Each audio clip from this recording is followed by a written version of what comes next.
together.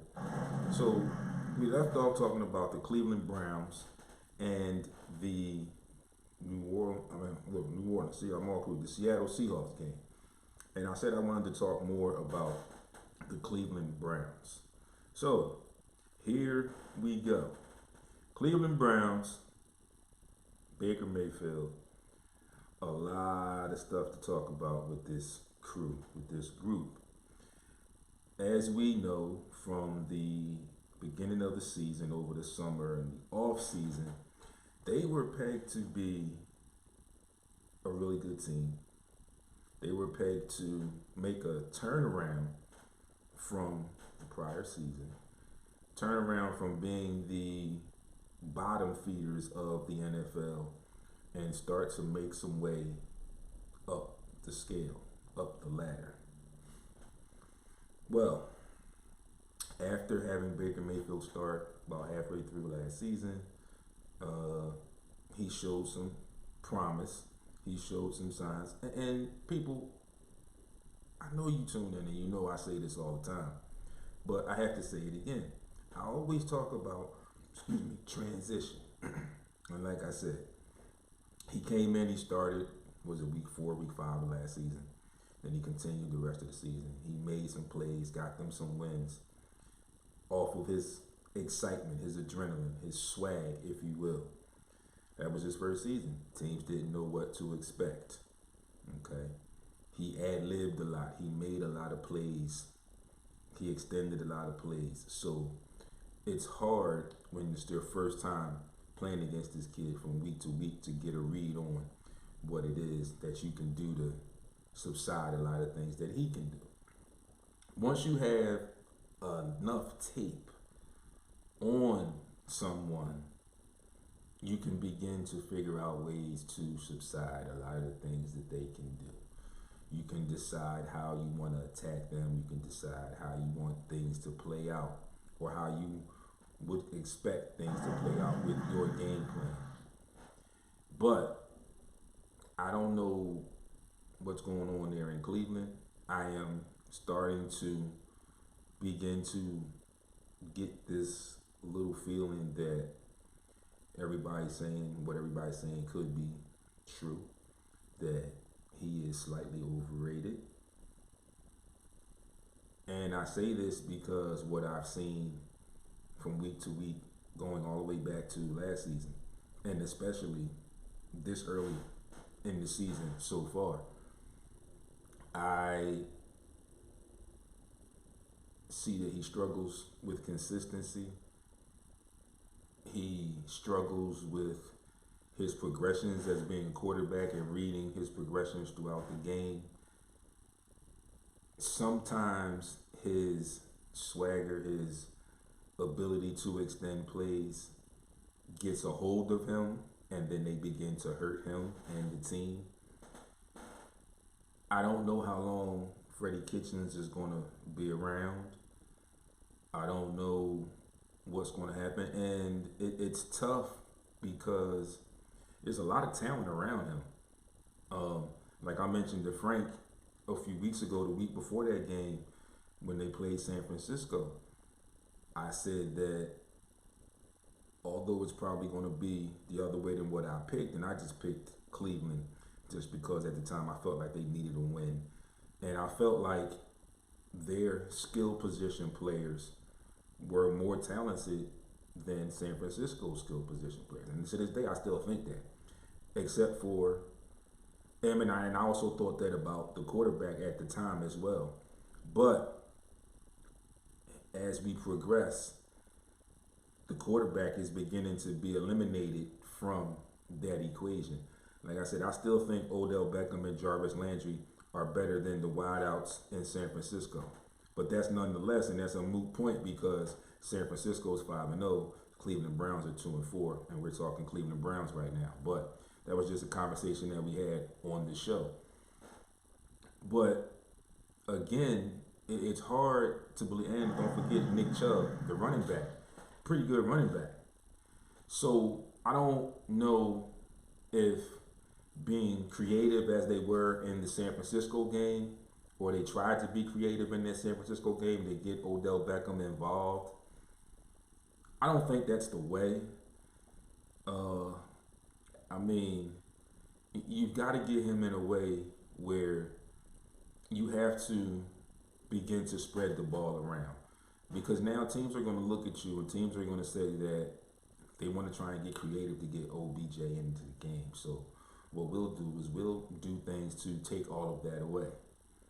Hence, they'll put double coverage on him, force you to throw it to Jarvis Landry, or they'll even double cover Jarvis Landry and Odell and force these other guys that you have to make plays, force Baker Mayfield to make plays, which people are beginning to gamble on him making plays because it's been winning on the other side.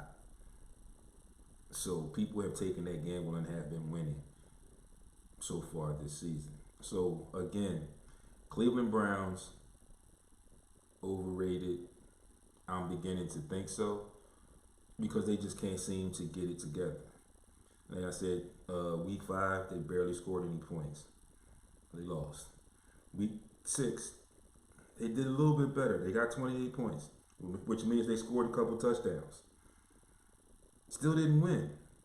So I don't know if they just can't finish games, if it's something going on with the unity. Maybe this team was put together too quickly. Maybe these guys haven't gelled. But I mean, it's week 6, and you guys had all of training camp. I know there were bumps and bruises as always throughout training camp, but you feel like week 6, you guys should have had something together. Okay, I mean the Eagles. You look at the Eagles. You look at Carson Wentz and Deshaun Jackson coming in. First time Carson Wentz had that type of deep threat. The game that he played, the Washington game, and they seem to be together. So it seemed something seemed to have worked in practice where they got on in sync and they got together and are able to play together. Unfortunately, Deshaun's been hurt, so they're losing that aspect of the game right now. But getting back to the Browns, again, I don't know if Freddie Kitchens is going to last or how long he's going to last. As of right now, like I said, I revamped just a quick tidbit, I revamped my list of coaches on the hot seat. I'll give you those after I continue my complete commentary on the Cleveland Browns. But right now, Freddie Kitchens is not on the list. So there's not talk of him being fired just yet.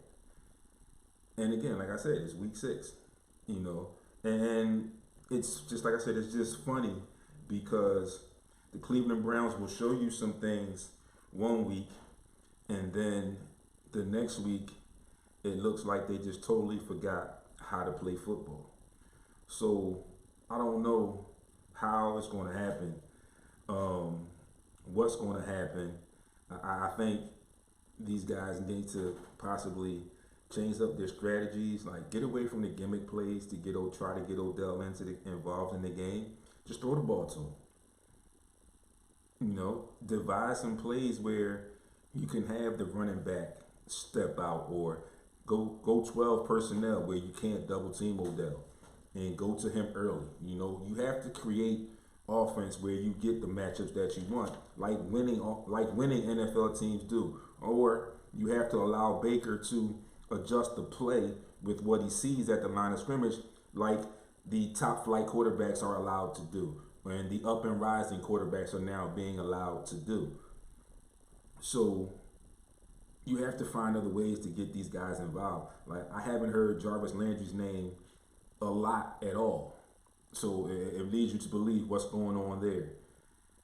You get to a point where you got to try to force feed people. And like I said, Baker needs to adjust as well. Because I watched the game against San Francisco, and like I said, he is not doing a good job in going through his progressions. He gets locked on a receiver, and that's where he stays. There's no looking off for the safety. There's no adjusting, completely going through and coming back.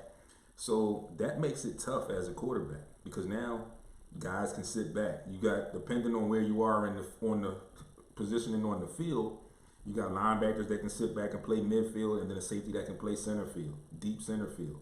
Or you got guys that can just play deep center field throughout the middle part of the field and be just wait for the play to come to the area and make a play on the ball.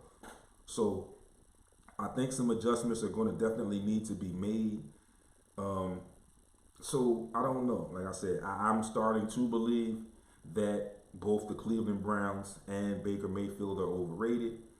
So we'll keep an eye on that, and we'll definitely watch them throughout the season. Like I said, right now they sit at 2-4 in the AFC North, which is going to be tough. And you know, it's going to be tough, but in reality right now, looking at that division is pretty bad. You got Baltimore that's sitting at 4-2.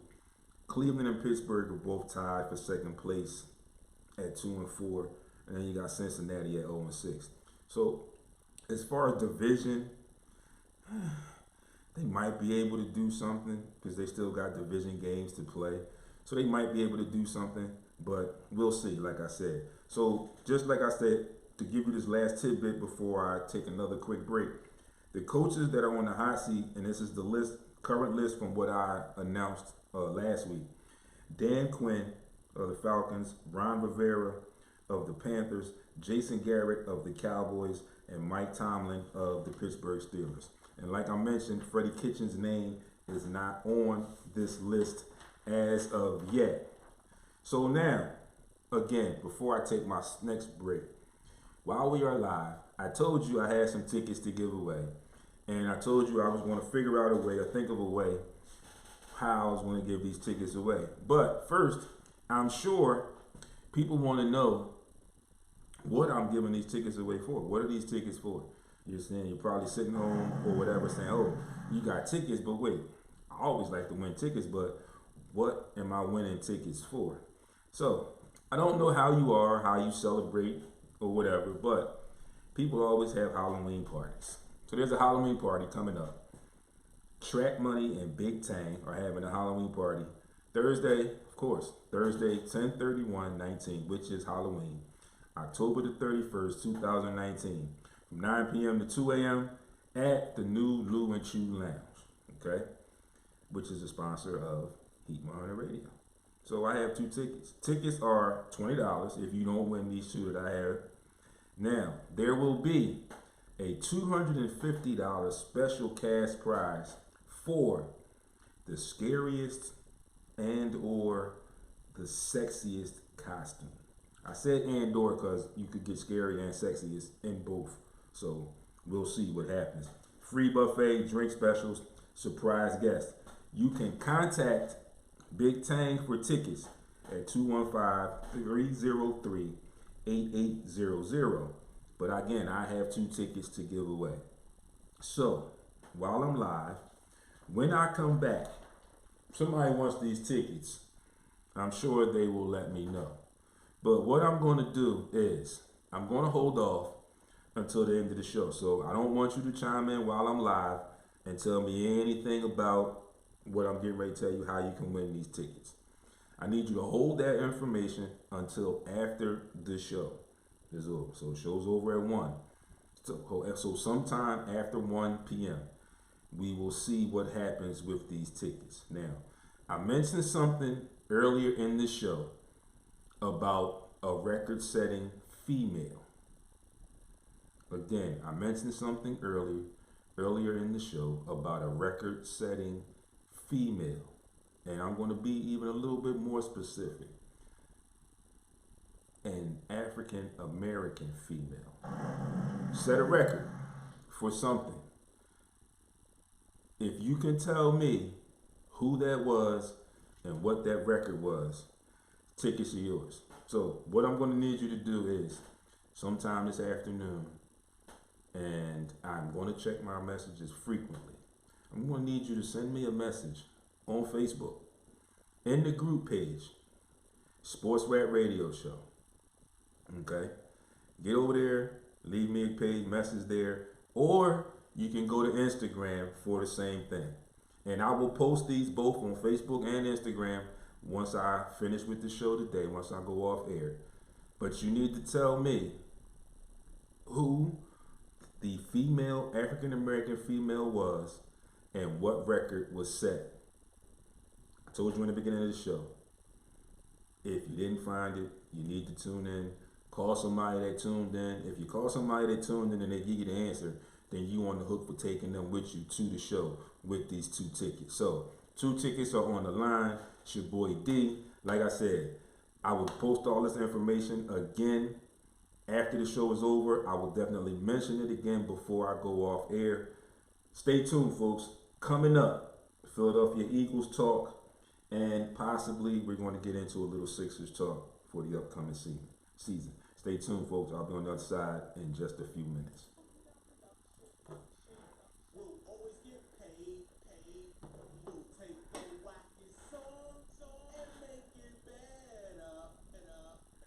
Remember to let us into your